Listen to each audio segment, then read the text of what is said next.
to the Lore of Gore. Today we will be looking at a story called A Night In. It was a Friday night, but one I will never forget. I live in a country house outside a small town called Nilbogville, with my wife Rebecca and my child Owen. This night my wife Rebecca and child Owen went out of town to visit her mother in Bankman, and were staying the night with her. Now it's not often I get a night to myself, so I kissed her and my child goodbye, and told Rebecca to call me if they needed me.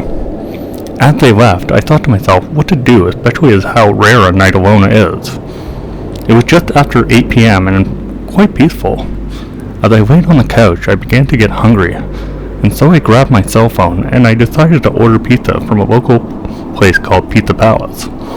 I placed my order for a Canadian pizza, which includes mushrooms, bacon, tomato sauce, pepperoni, and mozzarella cheese, which they said would arrive in 30 to 45 minutes. As I waited for the pizza, I decided to catch up on the latest episodes of my favorite shows I've missed.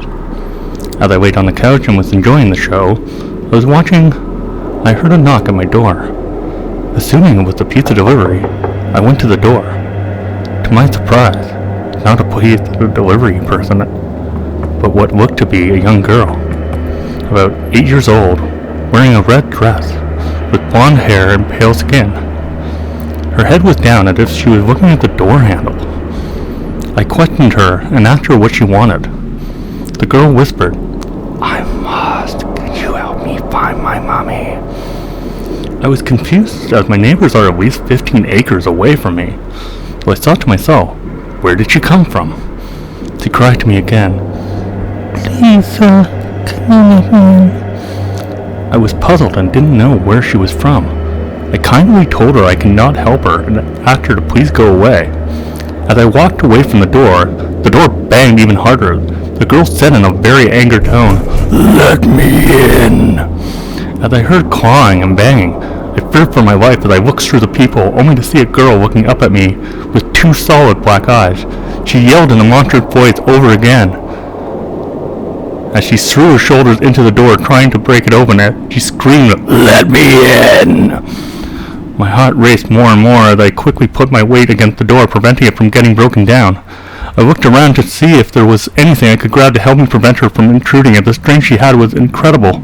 I begged and screamed in fear for her to go away. The pounding stopped as I caught my breath and collected myself. What the hell was that? I thought to myself as I relaxed. It was quiet again, and it seemed everything was fine, till I heard another knock, this time several knocks, and even my doorbell. I grabbed a knife from the kitchen to protect myself from whatever or whoever that girl is. I cautiously approached this door and swung it open. Without any hesitation, stabbed blindly, I opened my eyes to see my horror. What have I done? There, lying in their own blood with several stab wounds, was a pizza delivery guy by the name of Eric, drowning in his own blood, gasping for air. I was in shock as I tried to come to terms as to what I had done. I instantly dropped the knife and looked aside, only to see the girl in the red dress smirk, ear to ear, as she whispered, "Let me in."